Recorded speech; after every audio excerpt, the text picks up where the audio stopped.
Hi everyone, my name's Kurt. I'm the Director of Newcastle Social Workers, and today I just wanted to talk about how to keep yourself safe from exploitation within the NDIS. This is a topic that I don't think I've seen discussed enough, especially considering how often we see this affect families and individuals who are participants on the scheme.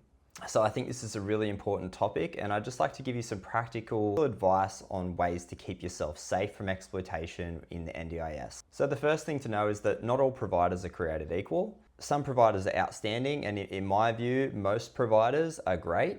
But unfortunately, there are providers out there who are actively trying to exploit vulnerable people. So you need to be able to keep yourself safe from these kinds of providers and be able to spot them and be aware of red flags. My main tip here is to avoid working with unregistered individual sole traders, particularly when it comes to support work and support coordination. And there are a few reasons for this. The first is that there's no accountability to the Quality and Safeguards Commission.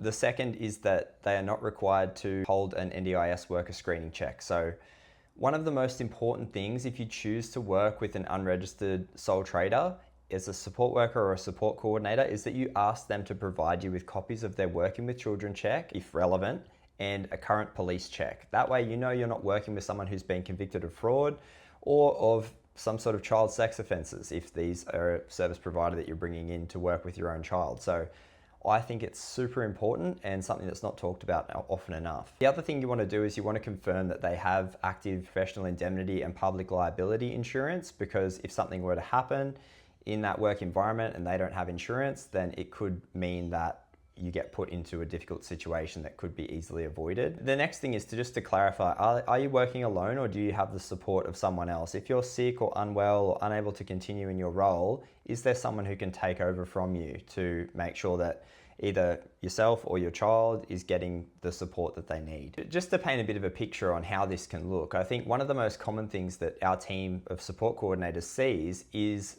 vulnerable families being taken advantage of by individual support workers who are unregistered and unsupervised. The way that this happens is basically the support worker taking advantage of the fact that the parent or the guardian or the participant isn't checking the invoices that are being sent to the plan manager. So they're not being scrutinised to ensure that they are an accurate reflection of the work that they've been doing. A short story here, we recently supported a participant for a short period of time. We provided support coordination to this person, and he had a long-standing support worker who was an individual sole trader that he had actually met while he was in hospital. So this person had a connection with the hospital, and the hospital were recommending this support worker to families who were coming in.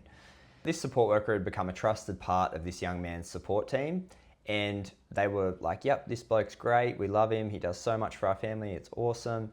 And what he was doing is he was not only doing regular weekly supports throughout the week, but he was also doing respites on the weekends where he would take the participant on a camping trip to a campground about 30 minutes from the home, and he would get an unpowered campsite at the campground and they would pitch a tent and they would have dinner at the pub, have a few beers together and, build life skills. There's a way to do that in a genuine way, but unfortunately the way that this support worker did it, he was billing the maximum price limit for that support. He was also scheduling them to be on public holiday weekends on purpose. So the family weren't checking the plan management portal, and they weren't aware of the amount that he was being paid for these camping trips. So he was being paid $15,000 to take this young bloke camping for a couple of days, which would have cost him at most $300, but he was being paid $15,000 to do these supports. So prior to us becoming involved with this family, he'd been paid more than $50,000 for these camping trips. And unfortunately for this young man, he only had around $100,000 in his core budget for the entire year. So when we looked through the plan management portal and we realized that there was a significant overspend there, it was too late. There was nothing that could really be done in that situation because the family had agreed to the support. The support had been provided. In this case, this support worker was taking advantage of the family's lack of awareness about their NDIS funding. What we had to do, the support coordinator had to inform the family, look, unfortunately, this support worker that you think is so great has actually spent 3/4 of your son's annual budget for support work. So he will no longer be able to have not only any camping trips or weekends away, but he won't be able to have his regular weekly support. He's not going to be able to have assistants around the home. He's not going to be able to have support workers multiple times through the week. We need to cut it right back to ensure that he's able to have something for the remainder of the plan period. And when the worker was caught in that situation, he just left. He just stopped communicating with the family and left. He didn't say anything. He literally just left, and that was it. And there's no consequences for him, and that family is left to deal with those consequences themselves. So I'm just sharing this story not to just hate on unregistered workers or unregistered providers or anything like that, but just so that families might have a bit more awareness around, number one, the benefits of working with a support coordinator, and really being sure that you understand what is being claimed out of your plan to ensure that it's sustainable.